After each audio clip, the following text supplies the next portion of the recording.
Good morning, everyone.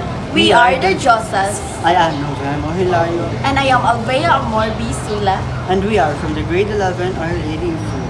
And so now, we will interview the one who make us feel safe, protect us throughout our journey in the school.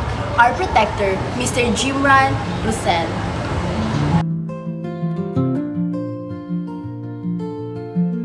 Can you please introduce yourself? So guys, Jinsan is Hussein. Get with secondary student 2019 to 2018. How long have you been working as a security guard? 4 years to 5 years. Kung saan mo pag-balance ang imong ka-friendly, approachable, while staying in ang stricto pag-maintain sa kinang sa otoridad sa But ay pumunta sa tuwa, di ko matubatan sila. Ipatas lang nato sila. Sila po lang ito na pinutan ka. Na-expect ko na. Kung ginabuhat sa kanang morning arrivals, kaya paabot sa mga estudyante.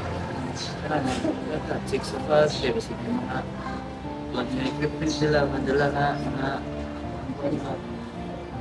zeros na may equipment nila. Pag sa hapon, after na dismissal, Sa classroom, kasi yung moving, sa legit pa na walang kakalong.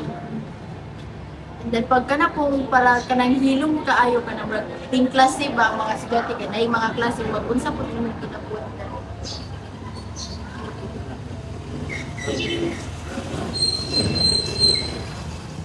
Pantera kaya po kasi dito. sa ang pinaka ng magbabag sa imuhang pagtrabaho dito dati. Kung nagkakuan, mag-vlog sa buhay. Pag-vlog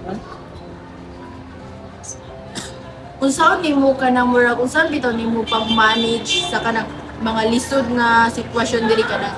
For example, kay kanang mga parents nga manhid diri kay kanang dili ga cooperate bitaw sa imuha or kanang mga parents nga suko na kaayo or kanang mga tao nga unauthorized nga mga tao nga sulod ra largo diri ka. Ako magpanalan na dapat pabinaw kita sa tungkol sa eskwelahan. Kaya-announce mo na sa kurban rin, na protocol lang ginusto ha. Magiginikalan ka, buwan na di ginubinaw.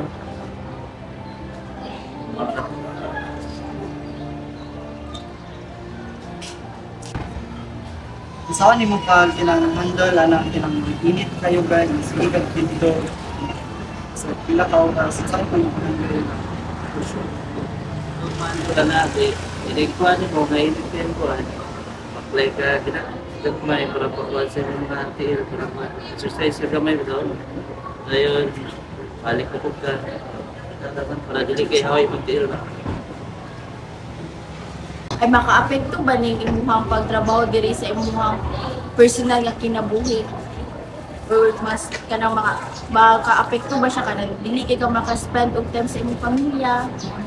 May epekto yun, pero tao man trabaho man ito. Trabaho man ito. So, na epekto na para sa ilaan ko niya. Saan mo pa gasto ang imong ng best day sa imong pamilya? Sa tanan ka kapon, saan mo pa? Bakit mo sa ay dili di mo shift ka sa imong ginabuhat sa imong pamilya and spend mo time sa Alam, banding sila. Kaya wala na itong time yung mga kwan sila. May speed sila.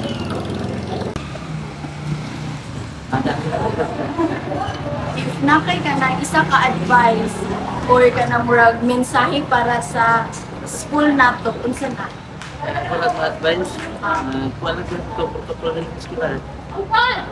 Supaya naman tayo sa tungkol sa direction. Thank you so much for your time and dedication. Our